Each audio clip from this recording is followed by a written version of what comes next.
Sha-da-da-da-da-da-da. We're back. We're here. We are. Oh my God, that's so funny. We're in the studio and there's a clock in the studio and it's completely wrong. And they were scared that it's going to completely send me off on my dyslexia and all of that. But as long as I know it doesn't function. But it will bring me to a very funny story. When I worked at Merrill Lynch, I had to entertain these clients once, and we got them. They're like huge clients, and they were from Peru, not Peru, from Argentina or Venezuela, or somewhere. And Merrill Lynch made an appointment for us to go to the trading floor, and and we're on the floor with these clients, and there's this like clocks everywhere, the commodities, this market, that market, Poppy, and I have no idea what anything is.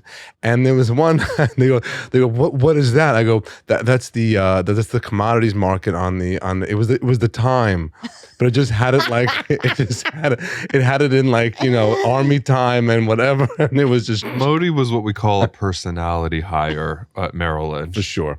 You just kept the vibes light, fun. Yeah. I was definitely not like, I wasn't there for like analytical stuff. I was just You were always clients. Reading the room though, right? Yeah. I was reading that room, and He wasn't reading the statements though, I'll tell you that. I wasn't. Folks. On that note, it's been a few weeks. Yes. We've been busy. Yes. We've been traveling. Yes. You've been traveling. You guys have been all over. We've been to Phoenix. We've been to Fort Lauderdale for 7 shows. We've been to Tampa. We've been to Naples. We've been to... Let's break it down. First of all, those of you listening to the podcast, as we always say, we are a light podcast. We're just helping you just get out of your day for a little while. And we had a show in Fort Lauderdale, the Parker Playhouse, because of HIPAA laws. I cannot mention names, but my very good friend who's the reason like I do comedy. So I mentioned his name. His mother has a gastrologist who's a huge fan, guy with a yarmulke and the whole 9 yards, big Florida guy, and and now I'm doing this whole thing about colonoscopies in my act. And it's like a whole thing, and he says when they do colonoscopies, you have to have approved what plays in the room. Like you can't have like heavy metal playing in the room. You can't have, and our podcast was approved. So someone has had a colonoscopy while this podcast was playing in the operating room. That's amazing. They were out. They were. But the doctor himself. The doctor was listening. You know, for him, it's an hour of doing. For him, he could do a blind. Obviously, you are too young. You have not yet. No, but I kind of want to do one recreationally. Right, that's what I was going to say. You would love it. I just want to do it before we go to Fire Island. I want to drink that shit. I want to have that shit, and then I want to feel like Cindy Crawford on the beach. Yeah, but you'll love how you're knocked out. That's So before before the surgery, before your colonoscopy, where I had it was like, it's literally like a factory. It just moves along. So the head nurse comes in. She goes, "It's 12:16. We are at procedure. Doctor, this is there. Doctor," and the whole room is recorded. And then it's like, and here's Modi. So they can put on, rock music or classical music or something in the background. And he says he had our podcast approved to be able to play in the room. I loved that. By medical professionals, your mom. Yes, your friend. That was. And also loved by Stewie Seagal. Who's Stewie Seagal? Stewie Seagal is Tara's dad. Remember my friend, the makeup artist who came for his birthday? Yes. Oh my God. You made his birthday. I'm sure you hear that all the time. But shout out to the Seagal family. How they were so excited to go. That was his birthday present. They took him to the show. Great. I know. It's we had a lot of people. Leo's been opening the shows and asking everybody, do we have any podcast listeners? And you hear a big... Yeah, we have a lot of podcast listeners. Of applause. Yeah. We also get a lot of messages. We do get a lot of messages, and was picking some fights in the comment section this week. Yeah, you were. And when I say picking fights, I actually take that back. I'm not picking the fight. Someone else is instigating and leaving nasty things, and I'm simply responding to it. Yeah, and then you send me screenshots. Yeah. So I saw them. I saw one of them, I think. one of them was this guy who said you should be banned from events because whatever. And I'm just like, honey. But I got into a fight with him too. You got into it in the DMs, but I think once I got that out of my system, at least for the time being, I want to focus on the positive interaction. Yeah, that guy. Wait, hold on. You guys are rubbing that off so quick. I obviously am not involved in that, but Leo's showing me, like he shows me the screen. First of all, the guy is some unhinged religious guy who has a thing for big tiger pets. Yes. So you're dealing with somebody. Listen, Jewish Joe Exotic. Tiger King had its moment. Yeah. Glock kosher Joe Exotic, and so he's got his Instagram is a few pictures of him petting some line that he shouldn't be petting, and then he decides that he's going to chime in that I should not be doing any from events. Yeah. Well, just to answer you directly, many of them can't afford me anymore, just so you know. So we do our own shows, but many religious corporations and charities still look for me, religious ones, and so you can just because you have your own stuff to work out. Yeah, you big idiot.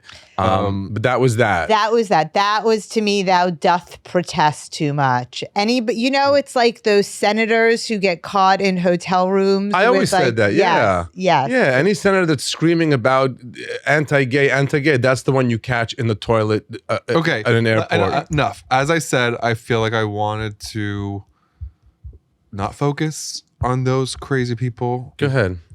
We got a really sweet message. Yay. So let's focus on the positivity.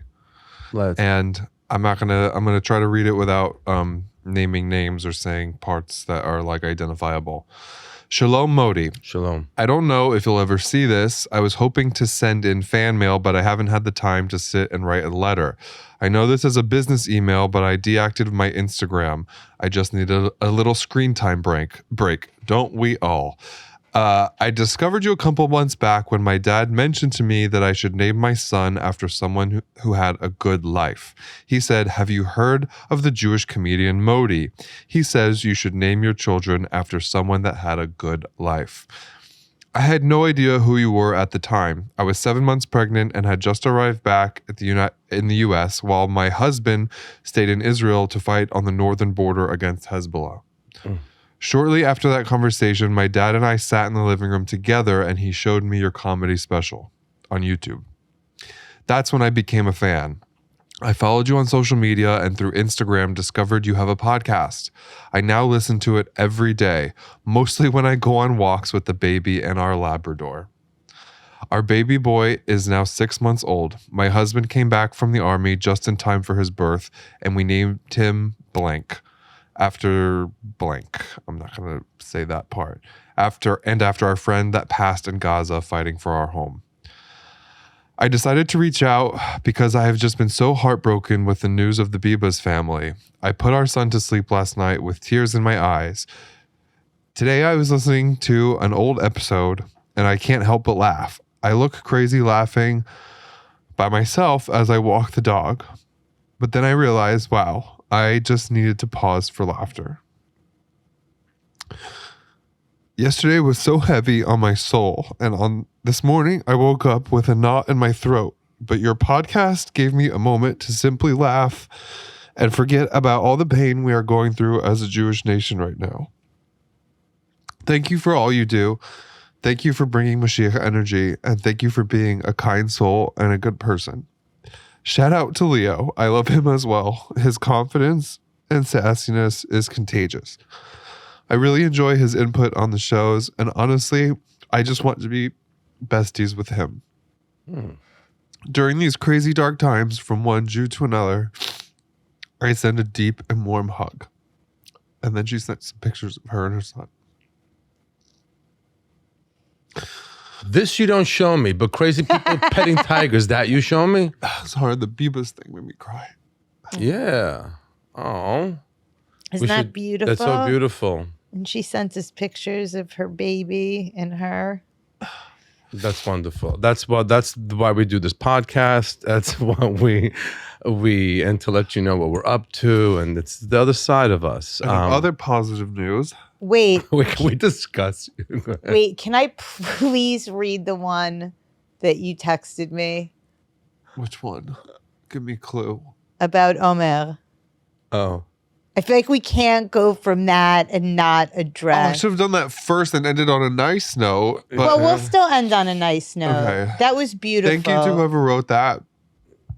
And we get a lot of messages like that. So when I'm on here and I'm bitching and moaning about the ones who are annoying, it's just because they're annoying. But you guys are nice and we love you. Yeah, we get a lot of those and we appreciate them. And Now, just to set this up of what you're about to do. And Okay. show, Baruch Hashem, Thank you. Omer Shem Tov is home. Amen. Among with a few other hostages at this point. And when we did the 100th episode of this podcast, which if you have not listened to it, I highly recommend you go through and find it. It's clearly labeled the 100th episode filmed at the 92nd Street Y.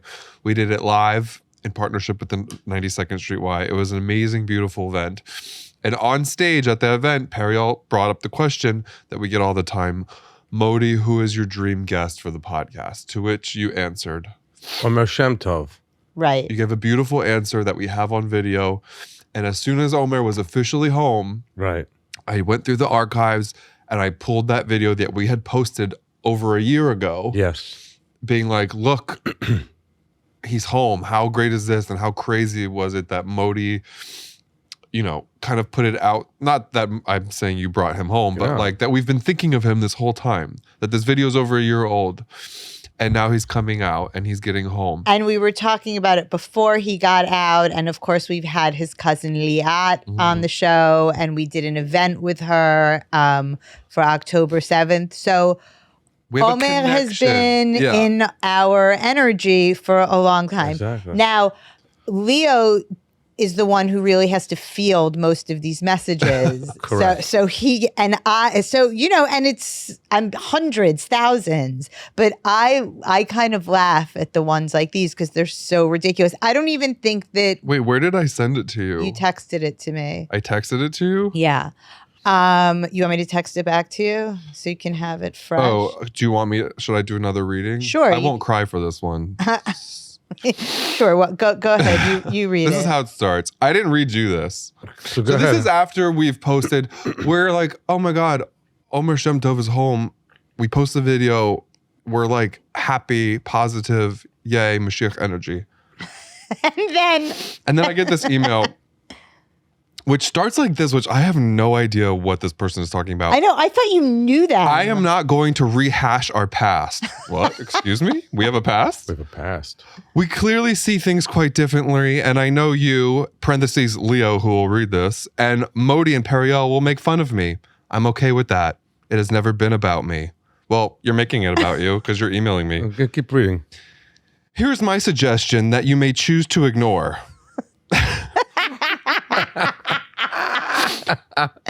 We all know you did and do little to advocate for Omer Shem Tov or any of the hostages. That's your choice.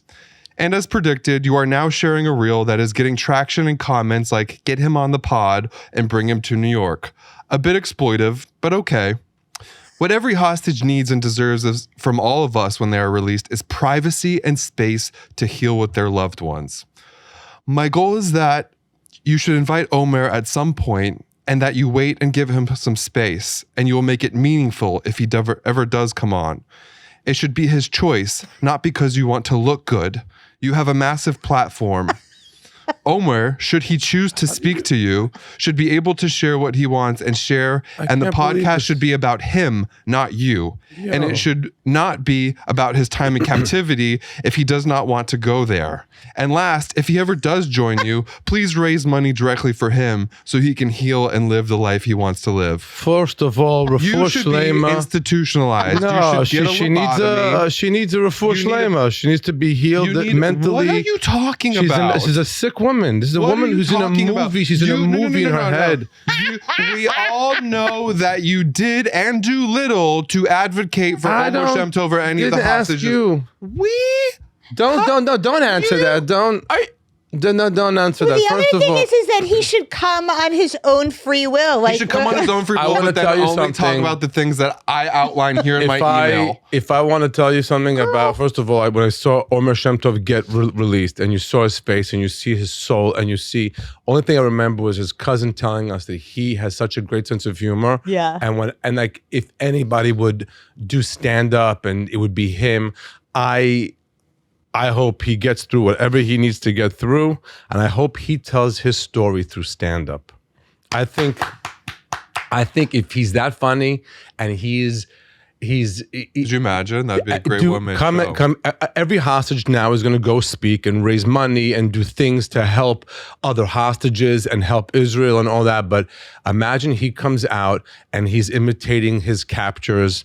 Like he just like whatever, I had a 9 pazlot. I could get what some guy had like, with forride or whatever, and the way they talked and the way, I mean, there's so much he can obviously and tell his story through comedy. You do and did little to advocate for the hostages. What are you on referring to a video of him on stage at an event with a screen behind him with pictures of all of the hostages? What have you done besides send nasty emails? She's gotten you angry. That's what she did. It's not. She's in a mess. No, but this is why I'm a roller coaster and a basket case, because I get the first email that makes me cry and beautiful and I want to give that woman a hug, and then I get this other twat in my inbox. Yeah, so it's what it is. Okay, let's keep the language here a little more friendly. We are every episode explicit content. Exactly, but they don't need to hear these words in the middle of a colonoscopy. I know that. Now we're thinking about listen, the thing to me that really, so Leo sent me that and I started hysterically laughing because it's just so absurd. It's so ridiculous. It's so absurd. And the lack of self-awareness to send a message like that with like. I hope you're embarrassed. I hope you're listening to this. And I think you're the same person who recently sent me just by the manner. I'm really good at reading text patterns and the way people communicate, and it feels like it was written very similarly to a message I received maybe like 2 weeks before that, where you said, is it possible for Leo and Periel to get through an episode without saying the word like every other word? And just like, I want to tell you, like, if you're going to say something like that, I would like to see you sit here and like for an hour and speak and be funny and on your toes and like not use any filler words. Okay. Okay. It's just long. I prefer you just, just don't curse. I'm going to say please. That Celsius hit. Everyone has it. No. You have no idea, because I'm also in the YouTube comments. One of them said, why am I being forced to listen to Modi's annoying boyfriend? And I was like, forced to listen? No one's forcing you to be here. First of all, who do you think uploads these videos? Since we are talking about the Omer Shem Tov, let's discuss. It begins with your face. You look, oh my God. I look like Donald Trump. I'm orange. I thought you looked. She looked that night. No, Periel's very pretty, and she can put it together. That night, she looked Polania, like she. I was orange. I don't think you were orange. And if you are a new listener, I forgot your face from and that. You guys think that everyone who's listening to this episode has listened to every single episode. Some people are just dipping their toes in. Right. Some people are deciding if they like us.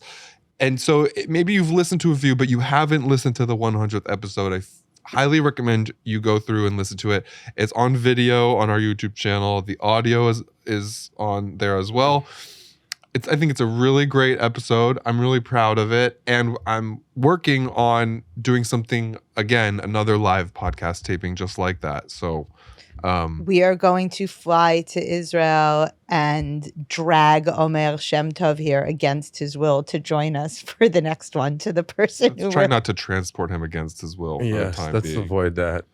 Oh, he was he delivered. He really delivered as when he came out. What did Liat tell us? That Shelly, his mom, calls him Yeled Shemesh. like a ray of sun, a boy of sun. His face like this out of the helicopter. Where he was like, oh my God, he's so sweet. Yeah. You can tell. But every hostage is deserves. yeah, all every that. hostage has a story and a family and it's, what they've been through hell. It And just so happens that we had like this, despite not knowing him beforehand, we had this connection and we were speaking about him. We had his family. And also Liat reached out to us, and then Liat reached out to us initially asking to come on the show, his cousin. We did. Which we had her on. But then the crazy thing was that she knows our very dear friend, your best friend, Rabbi Bellino. Bellino, yeah. So and she came to the October 7th event we had at the synagogue. But her husband is really close with Gav. Right. So we didn't even know that. So it's like a whole thread. It's amazing. I posted some questions in our broadcast channel. Nick, can we discuss the Florida shows?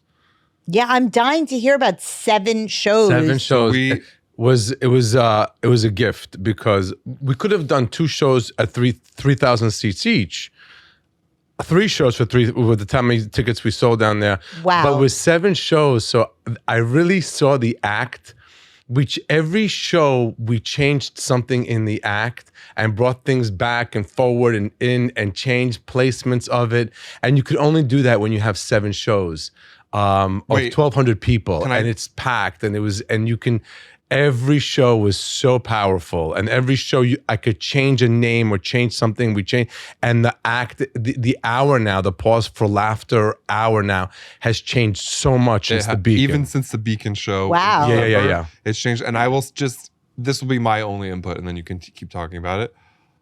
So as everyone knows, since October 7th, Modi has been ending every show by asking everyone to stand and sing Hatikva. Then the show is over and everyone's already standing and they're clapping. The way that the show has changed now, you end it on such a high note that people are standing and clapping before we get to the Hatikva. So every 7 out of 7, all 7 Fort Lauderdale shows got standing ovations before we got to the Hatikva part. Yeah. Which that's how I knew that like something had shifted. We changed because I was, ending the show talking about October 7th and then I'm not gonna tell them but we just, it was me talking to them and then asking them to stand up. Mm-hmm. So now the show they're standing on their own. They're standing on their own. Yeah. While they're standing, the house lights come on, and I asked them to sing Hatikva with me.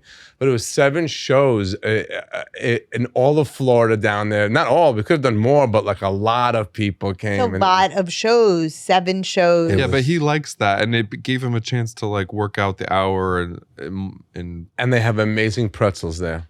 The Parker Playhouse has amazing pretzels, and the volunteers are amazing. The people that work the ushers.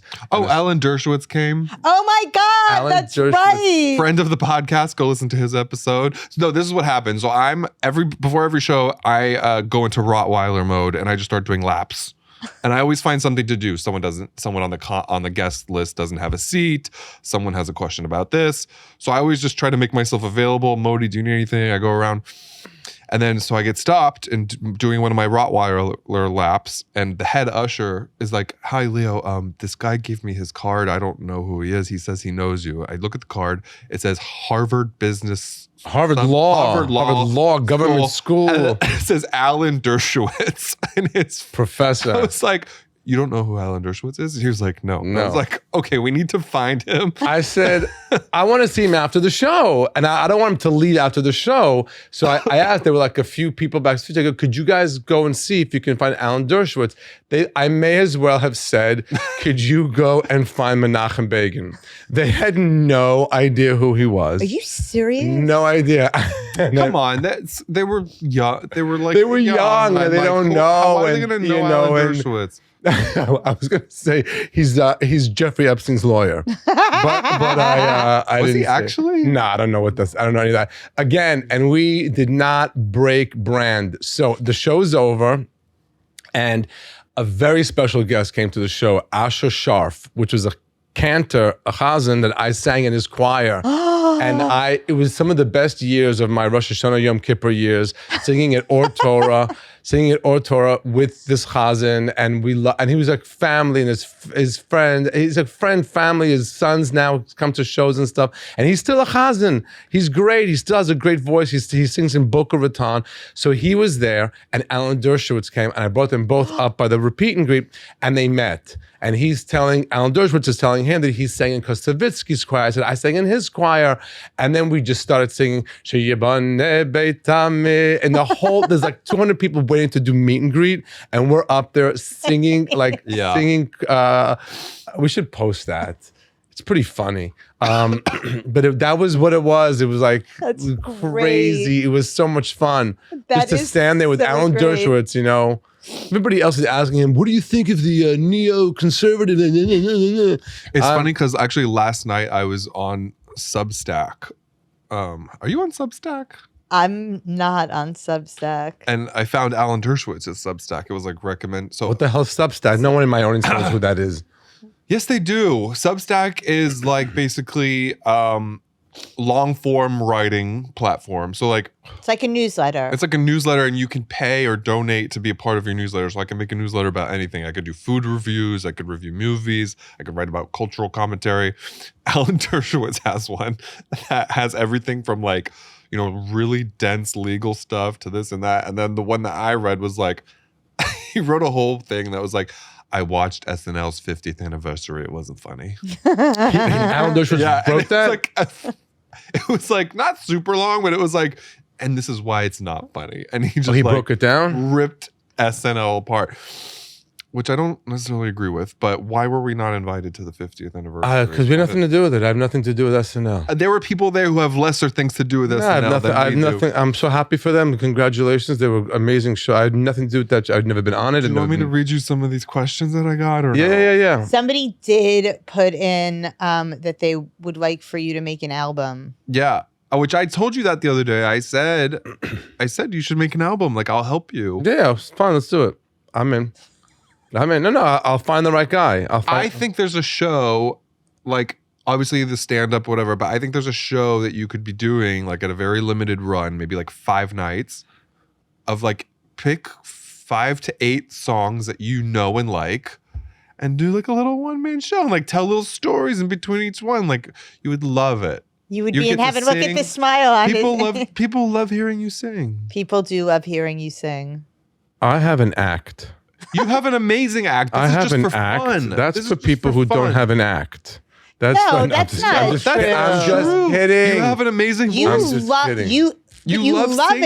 it. Like you love singing. It doesn't have to be your thing. Like, it could be a very limited run. I'll produce it. You just have to like pick what you want to do. every time we get one of those like Yiddish singer people Yeah. in here, you're like in heaven. You start like totally geeking out. Yeah, it's cute. People love it. People really All right. identify with And it. like all of the people who love that Yiddish music will lose their mind. And that sukkah guy is not invited. No, he's not invited. I wish I'm that's gonna right. bleep his name. Wait, what's his name? Say to how horrible he is. What's his name? Yeah, exactly. One This is second, what you have a platform for. His name is Sukkah. I said feh to him. I said you're But what's his? Are we going just so back? people, so you know. Hold on. Just for the record, I started this episode saying I want to be positive. Me. I said I'm that. gonna give you positive. Go ahead. So just give me the name of his thing. What's his name of his? the sukkah company. The sukkah company. So let me explain to everybody that's listening to this. When you're buying stuff for your sukkah, when you're buying divrei kodesh, holy things, you wanted to buy it from people with good energy. This is not good energy. When you're buying your sukkah, find somebody else and buy your sukkah from there, not from what's his name? It just says the sukkah company. The sukkah company, right? If Look at that's these who, nuts. what are you saying? What are you saying? The people in the colonoscopy right now listening to you talk like this. They're That has fine. nothing So to do that's with their when you're nuts. buying holy things. Do not buy. And a sukkah is a holy thing, and do not buy it from this guy. That's Find what somebody else. I said. That's exactly what I said. I also said this is what you pick to do with your time. You could be advocating for the hostages against anti-Semitism. He should speak to that other woman who emailed Yeah, you us. should advocate with her They together. should collaborate. Okay. Wait, we have one other thing. What? We're gonna do. Itzhak Perlman. Let's talk about some other stuff. What do you? Go ahead. What's your question? How difficult? I don't know if I like how you started this question, but how difficult is it that your husband is also your manager? It is the easiest thing in the world. It is the best thing that has ever happened to me. When the day is over, but we don't have. How was your day? Because our day was together, so we know. You know, when you come home and Guy says to you, "How was your day?" Guy never says to me, "How was your day?" He's never going to ask you that. He's never going to give you an open probe question. It's going to be. He does not want to hear how my day was. He does not care how your day was. We were away with two of our closest friends, who's a gay guy couple. They have 3 kids. We do Shabbat every Friday with them. We've been friends since before we had kids, and their names are Nisim and Doron. And I was with them just now. We had a week family vacation, and I said to Guy, how come you don't talk to me the way that Nisim and Doron talk to me? How come you don't hang out with me the way that Nisim and Doron hang out with me? Why don't you ask me the kinds of questions about myself the way that Nisim and Doron? And all 3 of them looked at me and they're like, he doesn't want to know. Yeah, he doesn't care. Well, you don't want to know either, though. I get it out of you. No, that's not true. What are you talking about? No, if you could just go like this, we're going to go to the airport. We're going to get there early. I'm going to I'm going to watch my Holocaust movie. I'm going to get off the plane. I'm going to do the show. I'm going to go to the green room. I'm going to eat a Caesar salad. I'm going to go to bed. Sometimes I'll just be like, hey, what are you thinking about? How's your salad? I always ask you what you're thinking about and what you're going through. Halfway through a transatlantic flight, I just knock on our partition and I'm like, what are you doing over there? It's not true at all. I always ask him how he's doing, what he's thinking about. What are you talking about? No, you don't, because you're afraid that I'm going to go off. That's not true. You're afraid that I'm going to be like, well, listen to this email I just got. No. That's what I'm here for. Yeah, that I just sent it to Periel. And it's so unusual, though, that if I spent this much time with Guy, one of us would be dead or in jail. This goes into the next question, who's a very nice person. He answers all my stuff, and I'm not going to say the name, though, because I can't read the username. It says, given Leo and Modi are married and work intensively together, how, if at all, do you keep work and private life separate? Well, obviously we don't keep it separate because I'm here on the podcast blabbing my fat mouth about all the intricacies of our life. So does that answer your question? Our work and our life and our passion are one big thing mixed together. This isn't a job where I'm going in and selling shirts life or something. Is art and art is work. No, but you guys do have separate friends also. Yes. Do we? Yes, we do. And they come with us when we go to, when we find time to vacation, have weekends here and there. A lot of our friends we share them. Our friends, yeah. You've melded them together because you had friends and now you guys are both friends. But it's not like you never do things apart, right? When his friends want to go see a movie or something or go to a dark restaurant with uncomfortable chairs, they can go without me. Right. That's fine. And when you want to go have like a pastrami sandwich with Arthur. Yeah, if I want to go hang out with Arthur, whenever I go with Arthur Luxembourg, he always says, is Leo coming? To make the reservation. I love him. And he comes once in a while. Yeah. But sometimes Arthur and I go and we just have a great time, over a pastrami sandwich. It's also important. We travel so much and we're always usually need to be together to do events that on the nights off that we have free, sometimes we have to go our separate ways to give love and attention to people we haven't seen in our social circles. Yeah. But we can do that at home too. Invite our friends over the night. How did you decide to perform in Warsaw? Didn't you decide? Or no, UTA, Michael Greenspan said, I think we have a play in Warsaw, and I think we're going to do very well, though. We might probably even add a show at the end of the day. On that note, I just want to recap. I'm not going to read all the tour dates, but just the new European dates that went on sale since we last spoke on this podcast. Warsaw is May 14th. The next day is May 15th in Manchester, and those tickets are going very, very fast. And everyone in Manchester was complaining to me that we did 2 shows in London and none in Manchester. So here's your chance. Buy your tickets. Don't complain if you don't get them. Munich after that, and on May 17th. Then Frankfurt, May 18th. Geneva is May 21. The Reparations Tour. Antwerp is May 22. And then we go to Toronto. Those of you asking about Berlin, that is going to be in November. it's confirmed, but like not confirmed yet. So stay tuned. And then we're adding Paris onto that sometime in November. So what we're trying to do, and this is secret information, but I like drumming up interest.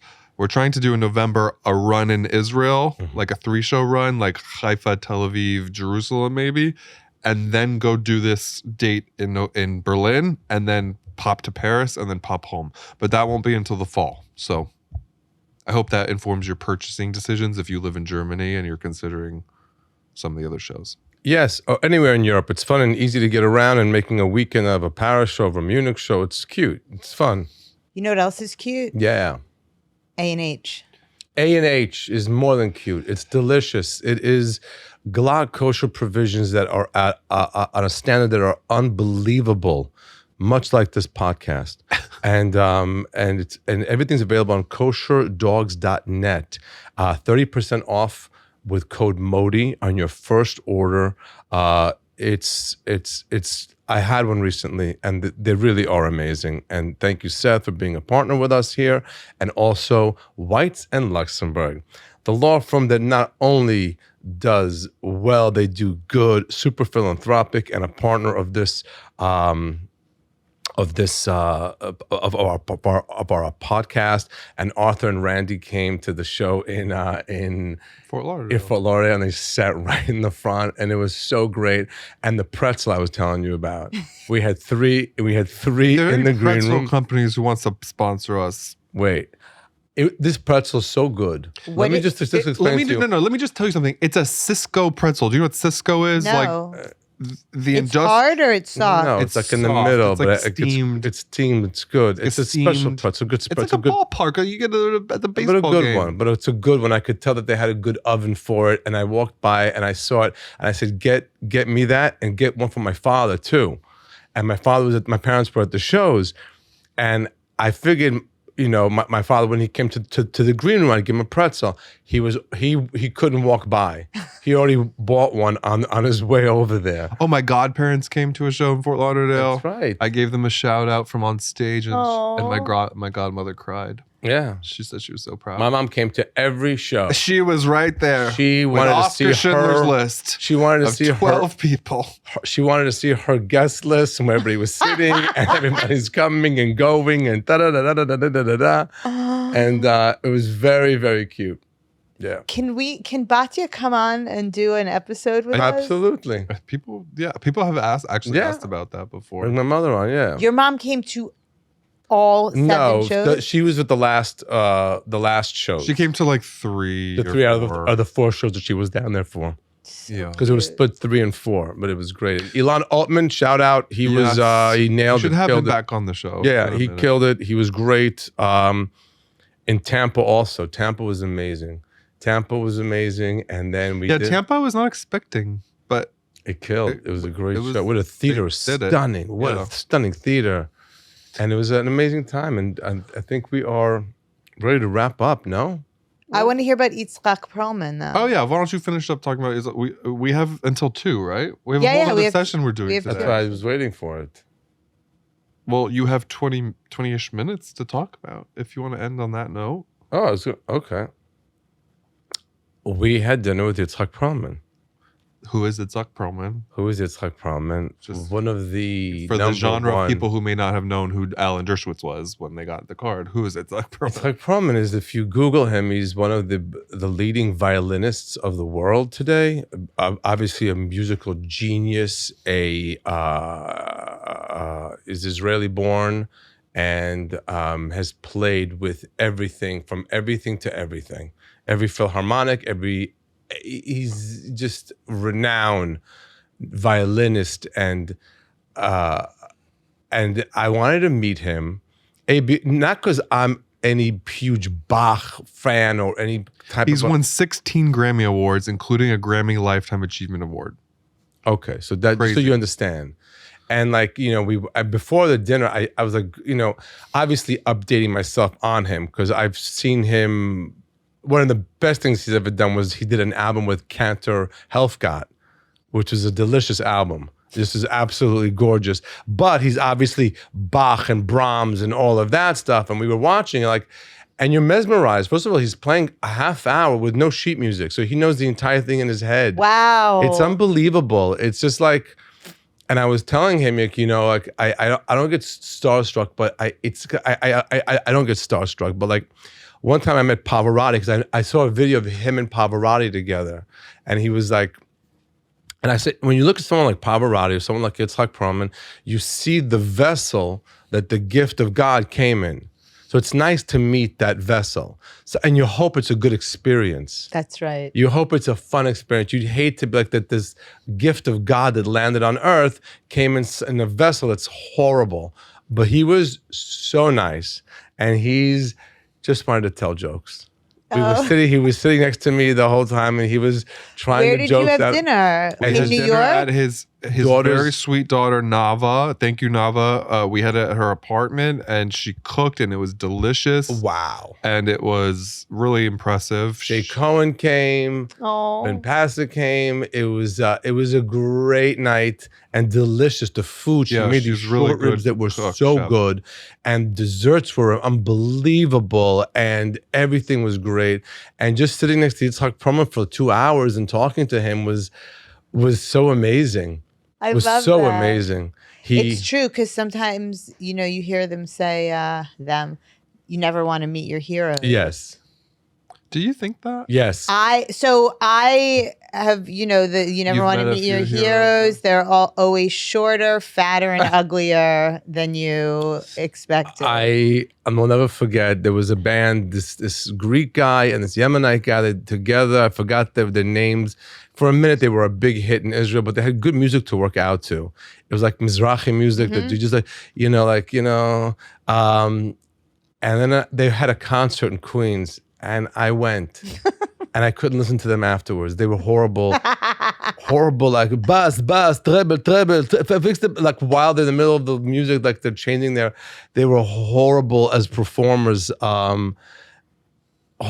It turned me off so much. You don't really want to meet your heroes. No, but sometimes it's not true. Like I met Bon Jovi, and he delivered. Oh, did he deliver? He delivered good. No, but Itzhak Perlman delivered. Itzhak Perlman sat. We 2.5 hours we were there. 2 hours we sat and talked to each other. His wife Toby, very, very sweet, and we just had he just wants to tell jokes. That's really sweet. And he was imitating me, listening to him telling jokes. Oh, because that is. What do you want me to burst out laughter? But I'm like, that's good. So then he's telling it's good. He's like imitating me. He's funny. He's like, these are jokes that are good. I'm like, okay, yeah, they're great jokes. I tried to steer a little bit towards music. He didn't want to hear it. Yeah, that's like when we had Isaac Mizrahi on the podcast, and I tried to talk to him about New York in the 80s, and he was like not having it. He was like, you can tell that he hears everything. Yeah. He was like, nah. We were talking about Israeli songwriters. We got somehow in that, and he was like, he hears everything differently. So he's like, we're talking about the song Yerushalayim Shel Zahav. So he was saying, yes, but that song, when they wrote it, V'reach orani na na na na na na na na na na na na na na. He goes, it should be na na na na na. He's like little things like that. I couldn't even follow. Like I was like, okay. Now I was telling him that whenever I'm a cantor, I sing like those types of songs, and he was like, yeah, he's like doing Bach's violin. He's such a genius. It's an amazing experience to be with someone like that. Yeah. It was great, and it was fun. He's a fan. He was at the Beacon shows, and he was at the Beacon shows? Yeah. So it wasn't like we're coming out of nowhere, That's so great. I love that. Yeah. On that note, ModiLive.com for all of your shows and all of your ticket needs. And this is such a time for laughter, and it helps. These shows are great. You can tell people just like getting revived. It's like when you plug in your iPhone with little to get a little Mashiach energy in you. The shows are great. We have a whole bunch coming up. LA, We have Los Angeles, Las Vegas, Baltimore, Pittsburgh. There's something near you or something near a friend of yours. Let them know. Buy them tickets. Buy your friends tickets to see a show if they're near where a show is. And that's it. Thank you, Periel. Thank you, Leo. It was a good podcast for you. You had an emotional journey here. Yeah. Yeah. I think I'm done for the day, though. Good. Thank you very much, everybody.